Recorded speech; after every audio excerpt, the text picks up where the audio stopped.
ನನ್ನೆಲ್ಲ ಪ್ರೀತಿ ಓಕೆ ಸ್ನೇಹಿತರಿಗೆ ನಿಮ್ಮ ಪ್ರೀತಿಯ ಪ್ರಸಾದ್ ಹುಣಸೂರು ಮಾಡುವಂಥ ನಮಸ್ಕಾರಗಳು. ಇವತ್ತೇನಪ್ಪ ವಿಚಾರ ಅಂತ ಅಂದರೆ, ನನ್ನ ಕೆಲವು ಪ್ರೀತಿಯ ಓಕೆ ಸ್ನೇಹಿತರುಗಳು ಹೈನುಗಾರಿಕೆ ಬಗ್ಗೆ ಕೆಲವೊಂದು ತಮ್ಮ ಅಲ್ಲಿ ಇರುವಂಥ ಡೌಟ್ನ ಕ್ಲಿಯರ್ ಮಾಡ್ಕೊಳ್ಳೋದಕ್ಕೆ ಮೆಸೇಜ್ ಹಾಕಿದರು.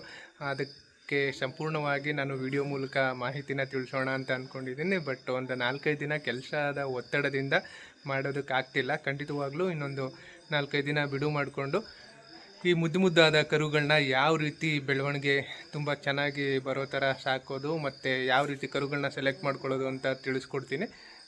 ಯಾರು ಬೇಜಾರು ಮಾಡ್ಕೋಬೇಡಿ. ಆದಷ್ಟು ಬೇಗ ನನಗೆ ಗೊತ್ತಿರೋಂಥ ಮಾಹಿತಿನ ನಿಮ್ಮ ಜೊತೆ ಹಂಚ್ಕೊಳ್ತೀನಿ. ಎಲ್ಲ ಹೈನುಗಾರಿಕರಿಗೂ ಕೂಡ ಒಳ್ಳೆಯದಾಗಬೇಕು. ಒಂದು ದನ ಕಟ್ಟಿ ಸಗಣಿ ಬಾಚಿ ಅದಕ್ಕೆ ಹುಲ್ ತಂದು ಹಾಕಿ ಹಾಲು ಕರೆದು ಡೈರಿಗೆ ಹಾಕಿ ತಿಂಗಳಲ್ಲಿ 2 ಪೇಮೆಂಟ್ ತಗೊಳ್ಳೋದು ಎಷ್ಟು ಕಷ್ಟ ಅಂತ ನಮ್ಮಂಥವ್ರು ಗೊತ್ತಿರುತ್ತೆ. ಅದರಲ್ಲಿ ಒಂದು ಸ್ವಲ್ಪ ಎಡವಿದ್ರೆ ಸ್ವಲ್ಪ ಏನು ಜಾಸ್ತಿನೇ ನೋವಾಗ್ಬಿಡುತ್ತೆ. ಹಾಗಾಗಬಾರ್ದು ಅಂತ ಅಂದ್ಕೊಂಡು ನಮ್ಮಲ್ಲಿ ಗೊತ್ತಿರೋಂಥ ಮಾಹಿತಿಗಳನ್ನ ನಾವು ಹಂಚ್ಕೊಂಡ್ರೆ ಉತ್ತಮ ಆಗುತ್ತೆ. ಓಕೆ, ಒಂದು 4-5 ದಿನ ನಂತರ ಮತ್ತೆ ಸಿಗೋಣ. ಯಾಕೆಂದರೆ 1-2 ಹಸು ರೀಸೆಂಟಾಗಿ ಕರು ಬೇರೆ ಹಾಕಿದೆ ಮತ್ತು ಅಂಗಡೀಲಿ ಹುಡುಗ ಕೂಡ ಕೈ ಕೊಟ್ಬಿಟ್ಟಿದ್ದಾನೆ. ಅಂಗಡಿ ಕೆಲಸನೂ ಕೂಡ ನೋಡ್ಕೋಬೇಕು.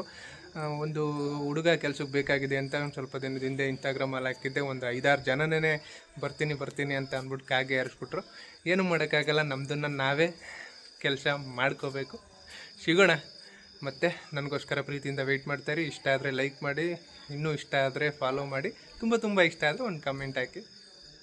ಬಾಯ್.